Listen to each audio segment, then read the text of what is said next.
I didn't realize how much I used the internet for until I didn't have it. No, because then you think about it and you're like, oh, I guess I can't do work. I'll go lay down and watch TV. And then you're like psych. no, the TV is the internet now. So yeah, I don't have cable. Anyways, God bless America. Or maybe not. You know what? Actually, yeah, we do need any blessings we can get because it's a mess. You know, bless America. So, anyways, guys, hi, welcome to Teacher Quit Talk. Today, we decided to talk about the Pledge of Allegiance, etc. We are here to talk about patriotisms in schools. I don't know what's gonna happen when we post this episode, but I have never been in a school where I've said the Pledge of Allegiance. K through 12, we always said the pledge. Every day we said the pledge. I said it growing up. I started getting in trouble in 7th grade for not saying it. And by getting in trouble, I mean with my teachers and my peers. And then as a teacher, I never said it. As a teacher, obviously at early Head Start, we don't say the pledge because they can't talk. But the high school I taught at, they would say it every day on the announcements, but the kids didn't participate in it at all. And then I know I've told this story a million times, but it will literally never get old. The one day that the district lady was in my classroom during first period, and they came on the announcements to do the pledge, and she was the only one who stood up, and then she, like, loudly said the pledge while looking around at all of us. That is, like, forever etched into my brain. That is one of my core teaching memories. And that was like 2 months into my first year. And I just remember the kids were looking at her and then they were looking at me. Because my rule always was like, you have to be quiet during the pledge. Because like, if someone wants to say the pledge, let's give them their fucking moment to say the pledge. So you can't talk through it. You need to be respectful of it, but you don't have to say it. And I wouldn't say it because ew. Because I think if a U.S. history teacher says the pledge, then you literally can't be objective. You're pledging allegiance to something. And then you're going to go teach it, quote unquote, objectively? No, you're allegiant. That's like literally polar opposites. But yeah. They never said the pledge. One of the ROTC kids one year would always stand up and say the pledge alone. And I was like, pop off, King. Go for it. I love that for them. I wish I was that, I was going to say I wish I was that passionate about anything, but we just got done talking about me weeping at the Taylor Swift concert. So I guess they should start saying the Pledge of Allegiance before the Taylor Swift concert. Oh, some people would love that. That's what I want for my birthday, is just to observe the Swifties divide over that. Jesus. I always found it really interesting because nobody in my real life has said this, but all the time online, people will be like, it's in the California Ed Code to say the pledge every morning. And I'm like, okay. There's a lot of stuff in there. In the Ed Code, in a lot of places, there's random outdated stuff. There's a rule in Massachusetts that nobody follows, something about saying "in God we trust" on every building, which is another example of things that we don't say. Well, Louisiana just decided that they have to display "in God we trust" in every classroom. Can I get a separation of church and state for the ladies? No, you can't.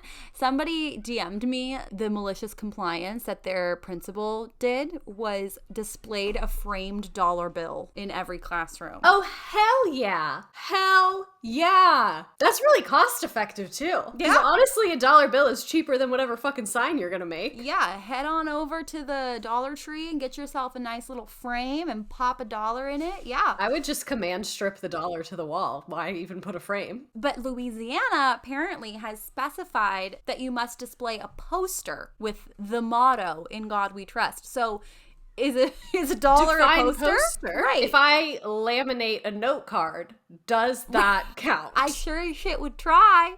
So at least 17 states require or allow schools to display that phrase. And I don't really get it. It's the United States' national motto, but like, why? So this is from Wikipedia, and we all know it's literally illegal to lie on there. So on July 30th, 1956, for context, that is like a few years after World War II. And so that's when the US was like trying to be the baddest bitch on the block. And it was the middle of the Cold War. And the Soviet Union was also trying to be the baddest bitch on the block. So really all we cared about was being a badder bitch than the Soviet Union. And by a badder bitch, I mean a more powerful bitch. We were really trying to get everyone to be super patriotic at that time. So on July 30th, 1956, the 84th Congress passed a joint resolution declaring "in God we trust" to be the national motto of the United States. So that's when it started being used on money, and it was made the official motto to signal opposition to the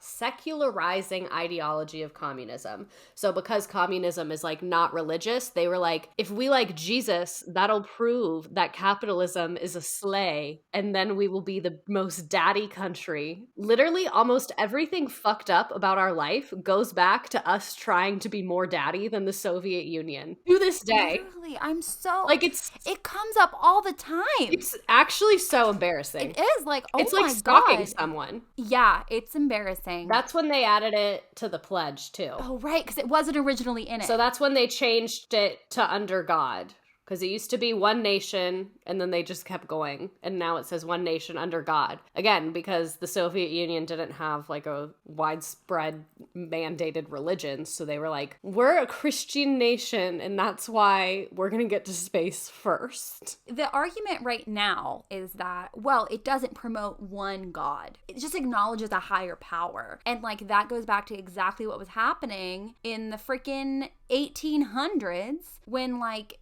Christian newspapers were super stoked about the phrase being on coins, but other people were like, we should have a more specific Christian one.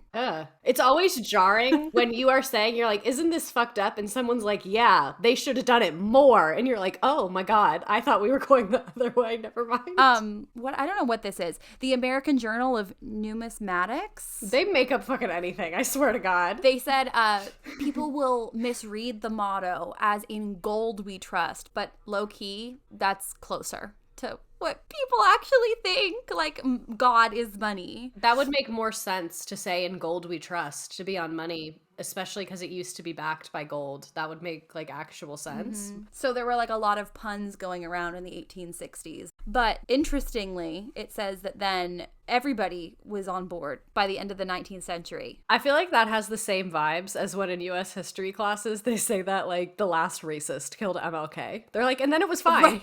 And this is on Wikipedia where they cannot lie. It says prohibitionists, suffragists, pacifists, and nativists, Democrats, Republicans, Christians, and Jews all adopted the motto or endorsed its usage by the end of the 19th century. All, it says.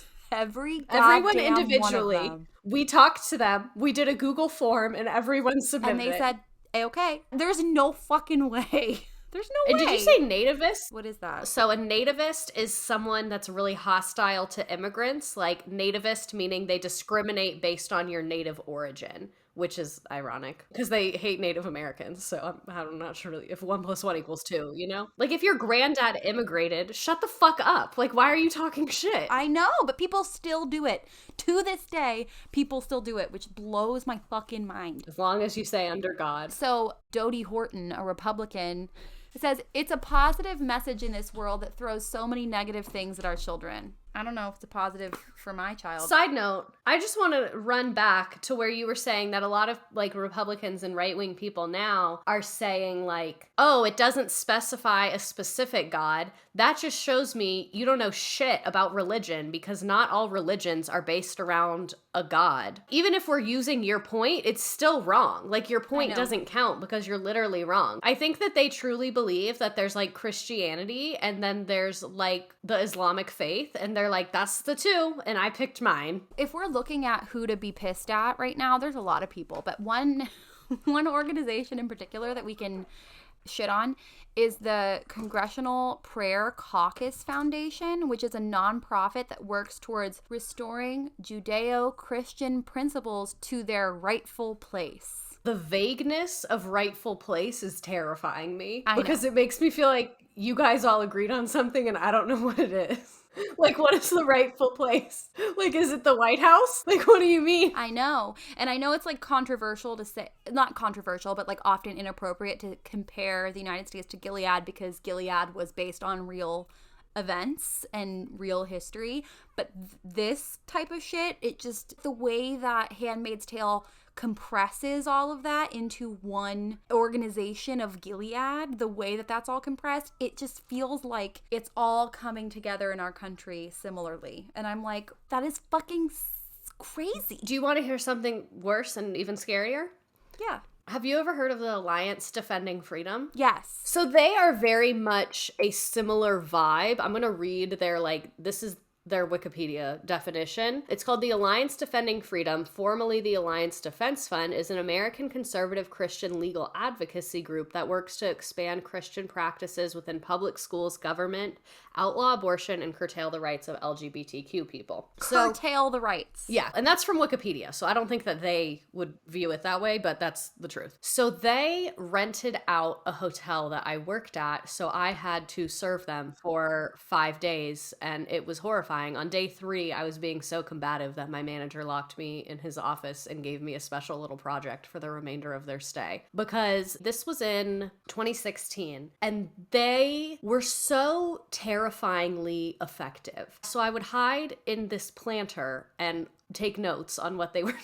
Harriet the Spy! Literally in a planter, wearing my khaki skirt and my neon green polo, defending our fucking country from these psychos. You're a hero. That was my uniform. But anyway, I was in the planter listening to their meetings, and side note, all of the men that run this organization, all of their wives have at least 4 children. I did not see a single male leader who had less than 4 children, and all of their wives look fucking exhausted and miserable. Like, no offense, queens. Actually, not queens, but no offense, ladies, but y'all looked very unwell. And it was terrifying to see them because and at this point, I had done a fair amount of political work, like done volunteering and voter drives and stuff like that. So I had observed the way political organizing looked, and these people were doing it in a way that was so much more effective and organized than I'd ever seen before. Like specifically what we're talking about today with the God in schools and stuff, I saw them mapping out pretty much every district in the US and identifying which members of boards of education they were going to work with because they thought they would be effective and which ones they weren't.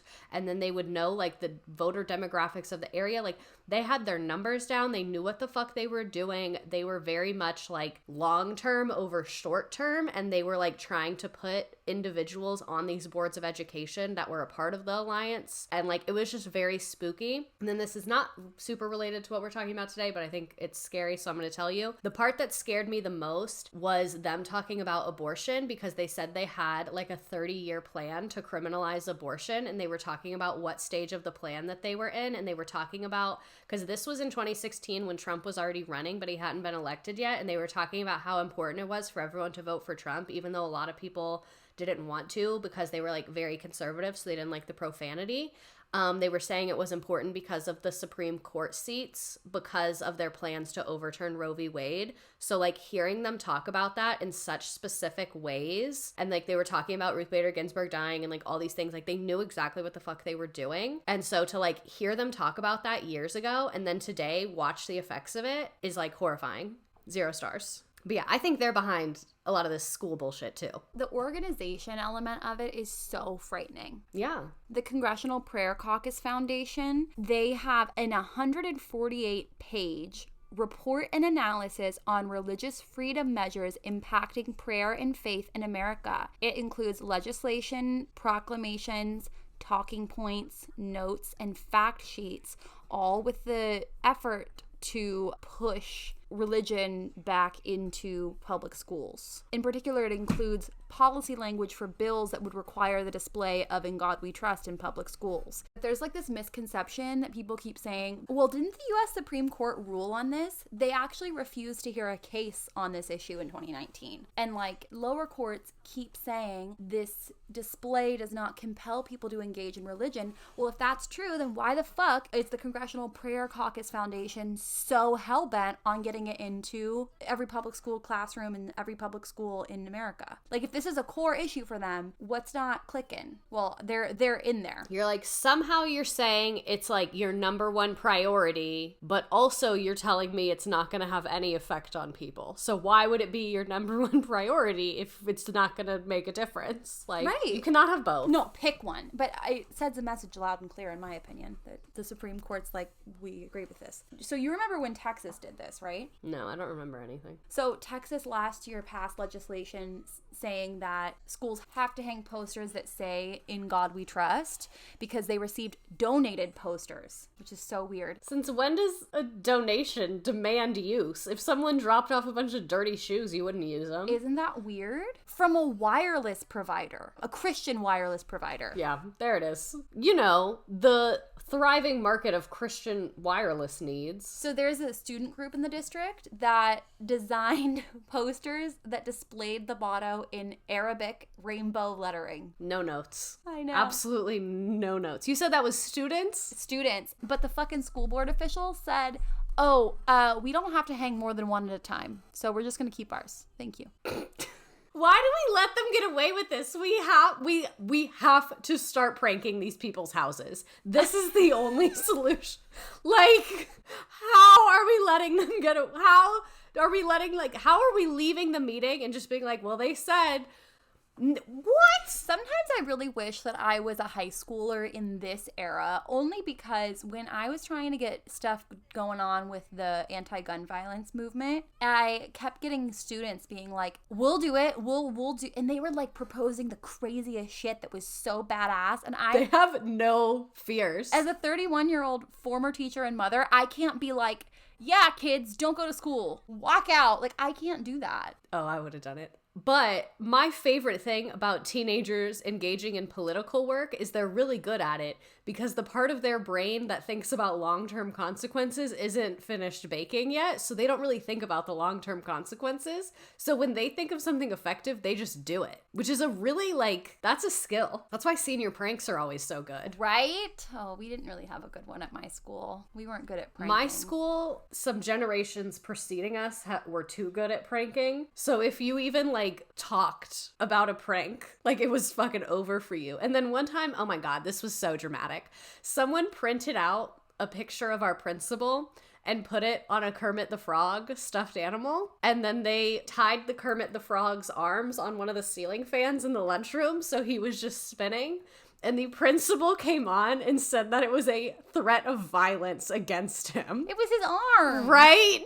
And at the end of the day, it is a Kermit the Frog stuffed animal. The drama and then of it a all. bunch of, again, literally, the most harmless prank I think kids could possibly do. A group of kids graffitied all over the front sidewalk, but with chalk. It was graffiti style, but it was literal chalk, putting seniors, we're the best, stuff like that. And all of them had to do school community service 3 hours a day after school for a month because of chalk. That should be our new form of political activism, is doing pranks against government entities. One of them I saw where they take Dixie cups full of water and cover the entire floor with them so people are stuck in their offices. I love that. Have you heard about the pig one? Numbering a pig 1, 2, and 4. Yeah, we should do that in Congress. I'm not opposed. Release the pigs in Congress. We will tell you where pig number 3 is once you pass gun law reform. Before we keep going, we need to take an ad break. So thanks for listening to a commercial. We love you. Toodaloo. Be right back.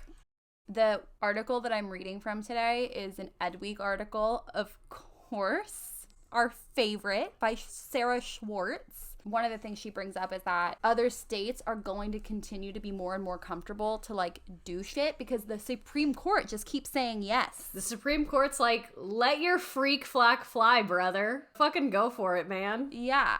I mean, I know we talked already about the Kennedy versus Bremerton School District where they were you can kneel and pray before the football game, but also a lot of these book bans are because people are objecting to homosexuality, which is being rejected by Christians. We're just seeing it over and over and over again. It's all interconnected, which is the spooky part, because they're doing it so on purpose and so strategically and so interconnected, and then I feel like people have a big misconception that there's gonna be a light switch one day where it's oh, now we're fascist, but this is how it happens. It's little bits at a time, and you don't really realize it's happening. And then I think people also are really quick to dismiss local laws. They're really quick to be well, that's just one hick county in the middle of Texas, who cares?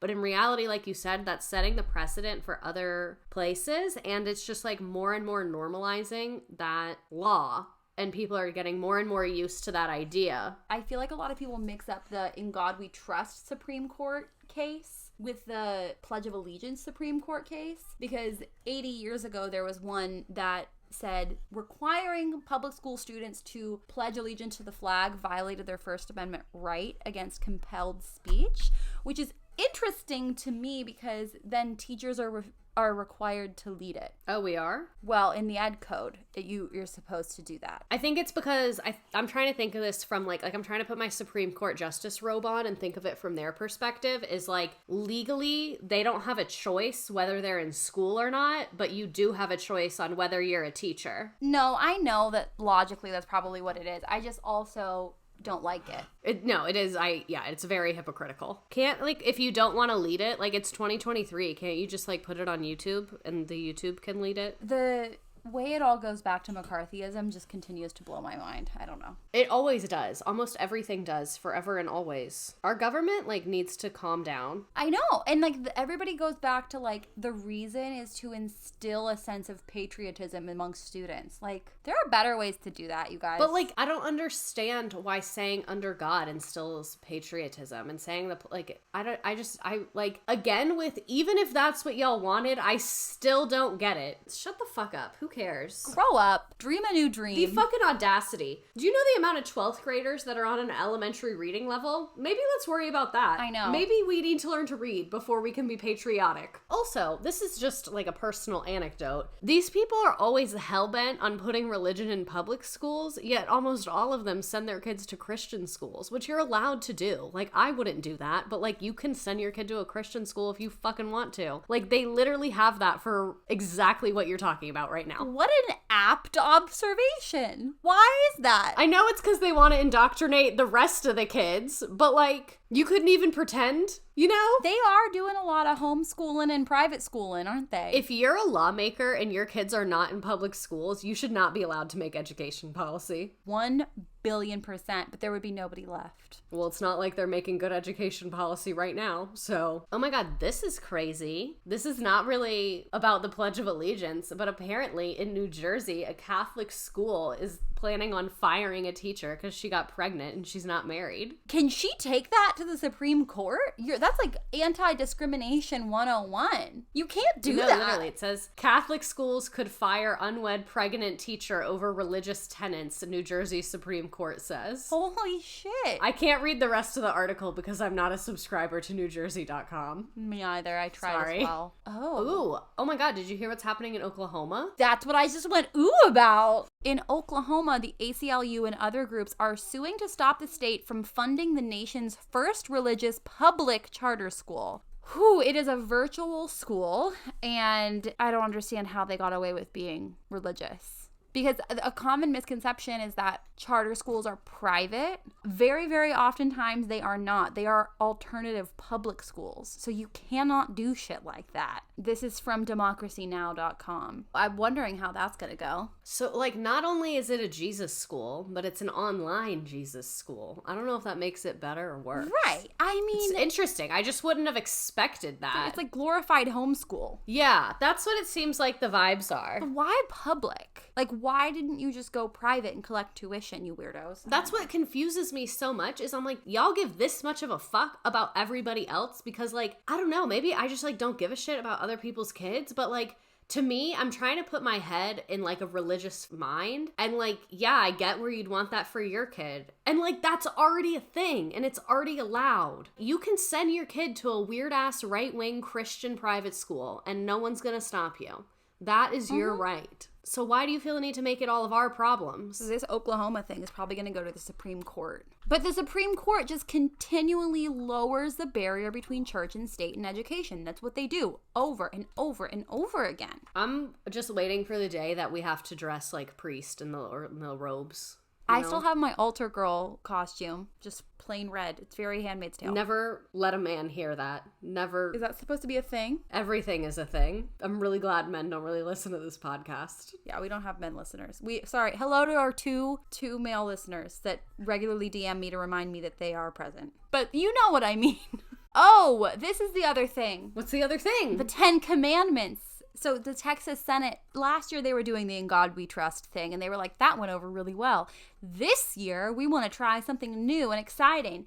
So they passed a bill that would require the prominent display of the 10 Commandments in public school classrooms. Where's this? Texas says they must display in a conspicuous place in each classroom of the school a durable poster or framed copy of the 10 Commandments. So they don't want us to rip out a Bible page and hide it behind our bookshelf. That's not good enough. They want it to be. So this is what's grinding my fucking gears. Are we doing stained glass next, do you think?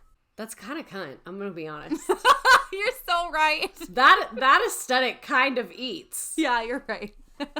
It's like when you put a brewery in a church. Everybody loves that. This is what fucking grinds my gears about laws like this, is because whenever they pass a law that's like, oh, I don't know, fucking helpful, like Florida, I think, has a law that says, like, there's not supposed to be more than 25 kids in a class. Whenever they pass laws like that you're like, yeah, good fucking law. They never put in these little details about how to actually implement it. They don't clarify whether if you have a para, it doesn't count anymore. Or if in an elective class that's outside with multiple teachers, like a gym, what is that? Like, they don't put in these little implementation details in the laws of actual important shit. But then when it comes to the Bible poster, they're like, it must be 11 by 17 and laminated, but not with the shitty laminator, with the one that gets hot. So it's nice and durable, and it needs to be in a prominent place. You also need to double check that the window is not glaring on the poster because it's laminated for durability. So if there's a glare, they will not be able to read it.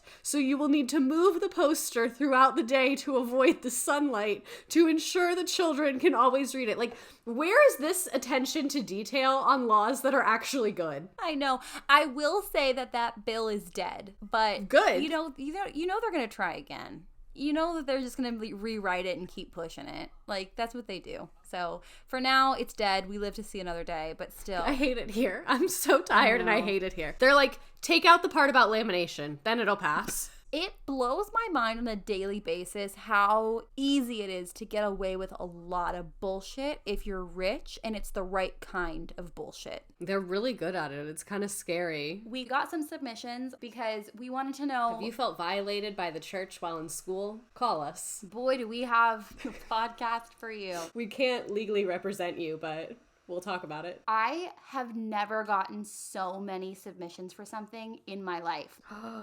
OMG. What am I doing? You're reading. You want me to read? Yeah, can you? Yeah. Not a teacher, but when I was a kid, kindergarten, I vividly remember getting in trouble constantly for using my left instead of right hand for the pledge because it was disrespectful to the flag. The teacher would literally dig her nails into my arm and rip my hand away from my heart to switch hands. I think she needs to settle the fuck down. I think it is not that serious. Never was. Was your teacher Betsy Ross? Jesus fucking Christ. I'm gonna throw up. Okay. This is about missionary week. Oh. This is a person who went to a public high school in Arizona, which is a super LDS area, apparently. I don't know. That's what they said. I believe them. It says 1 week every year, LDS students were allowed to, quote unquote, pretend to be missionaries and essentially live like missionaries and attempt to convert their classmates.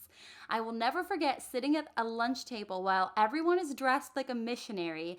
I'm being prayed at and read the Book of Mormon, and no one thought this was crossing the line. I'm scared. I'm so scared.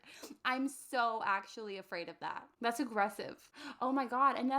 More physical assault though. Sorry, I jumped you in line. It's okay. You can jump because I read that one and that's why I made that face earlier. Oh yeah. Okay. The PE teacher one. Mm-hmm. A PE teacher at my high school was fired after physically dragging a kid out of his classroom for refusing to stand and say the pledge. Imagine caring enough about anything. Like, you're at work. Like, I actually can't. I can't. Settle down. Let's keep the assault to a minimum would be great. Why are there so many stories of physical assault rolling in? That is not what I expected. When I put out this ask, I was not expecting battery. I'm disappointed but not surprised. You know, like as soon as I saw them, I was like, "Yep, that sounds about right." Okay, you want me to read the next one? Okay, so it says, "So I haven't, but wanted to share this anecdote from my alma mater high school district that I heard from a teacher there." In 2021, a middle school teacher in the district had a picture of her brother and his husband on her desk. One of the middle schoolers would taunt her each day about her gay brother and refuse to do his work. Not to, like, take any blame off the kid for being homophobic, but I feel like this kid wasn't going to do his work even if she didn't have a gay brother. It's just the gay brother was the scapegoat. Yeah, exactly. As many gay brothers have been a scapegoat in their lives. Anyway, his mom complained to the district saying the teacher was violating their family's religious beliefs. The teacher's job was safe, but the district acquiesced to switch the student's schedule and didn't reprimand the student or the parent. The worst part, the mom of the student had pushed the issue is a high school teacher in the district as well. Ooh, the call is coming from inside the house. A kindergarten teacher said on Zoom, on like day 4 of school, a parent got her in trouble for not playing the pledge on Zoom. If you want to do... On Zoom? Yeah, if you want to do the pledge in your own home, you are allowed. Nobody is going to stop you from waking up and saying the Pledge of Allegiance every morning of your life. In fact, if you're a real patriot, I think you should. Why aren't you? Real patriots, stand up. Real patriots have QR codes around their house that when you scan it, it starts playing the pledge aloud via YouTube. Real patriots have their Alexa tuned, so where you go, hey Alexa, it's pledge time, she starts flashing red, white, and blue and makes fireworks sounds. Yeah. Oh, it was day 2 of Zoom. And to think about the mental state everyone was in on day 2 of Zoom. With kindergarten? Think about that. Think about how you felt in that moment and imagine someone being like, so I noticed you didn't play the pledge for the kids, so I just wanted to know, do you like being in Al-Qaeda? I would have had to step away. I would have put on a Jack Hartman video and had to go lay down. There's no way I could have actually had that conversation in good faith at that point. I would have laughed. I would have been like, oh, you're serious. Oh my God. So someone said, I haven't gotten in trouble, but I did have a weird experience with the pledge this year. One random day in November, admin came on the PA and said the usual, please rise for the pledge. Everyone looked around confused as we hadn't done the pledge in years. That I would think there was a ghost. They never told us in a team meeting we would be doing it. It felt really weird. The students just all got up and mindlessly chanted it anyway. That's so creepy. I did have one student, wise beyond her years, announced to the class, does anyone else feel like this is culty? I worked really hard to not show my enthusiastic agreement with her. I love our followers. Luckily, admin only did the pledge a few more sporadic times until it faded away again. All of them rising up together and saying it in unison, even though you had never really done it before, is really sending me. Oh my God. This one says, not a teacher, but when my daughter was doing virtual learning, she was called out by her teacher for not saying the pledge. She did it in a parent-teacher-student meeting. Can you imagine beginning an IEP meeting, for example, with the pledge? Before we get started, I want to lead us in a rousing rendition of God Bless America. What the fuck? It says, in talking to her during that meeting, we were informed that the principal was requiring the pledge and that failure to instruct kids to participate and follow up when they don't could lead to disciplinary action for the teacher. Mind you, virtual learning. Continue. I ended up sending a letter to the principal letting them know that we were opting out of the pledge but keeping the teacher out of it. And ultimately, the principal wasn't happy about it, but I had 0 Fs left to give at that point. So I said that if she was going to be required to say the pledge, then our internet would just happen to cut out at that time each morning. After that, I didn't get a response, and no one said anything about her doing it. I love you. Isn't that illegal?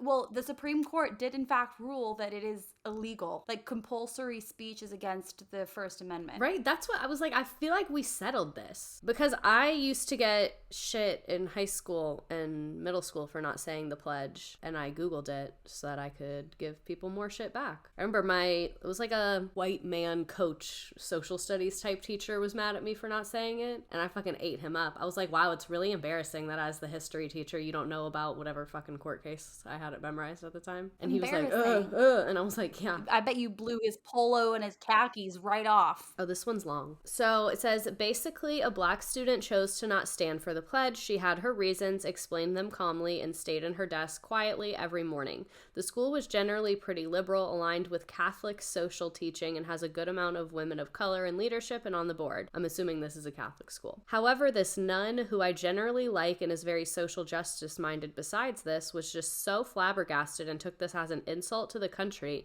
and wanted to bring in veterans as speakers to teach them a lesson. The issue got tabled for the next meeting, but I was so ready to take her on with Bible Catholic teaching and examples from her own religious order of how nonviolent protest and resistance, and then it says, spoiler alert, it's extremely within Catholic biblical teaching to allow and encourage students to stand up for their beliefs. The principal ended up resigning before our next board meeting, so needless to say, we never revisited it, and I think they just left the student alone. At least they left her alone. That sucks. Wait, I've never heard of this. New organization just dropped. Tell us. Okay, FCA, Fellowship of Christian Athletes, recruitment flyers and conversations during school hours, meetings during contract hours in a teacher's room, run by an outside source, in quotes, with the teacher in the room. She ran it, come on. Announcements over intercom for the FCA meetings after school, never made for any other clubs. Oh, and bankrolled by the superintendent. Now that I'm off provisional, I'm so tempted to start a Satanist club and just see what happens.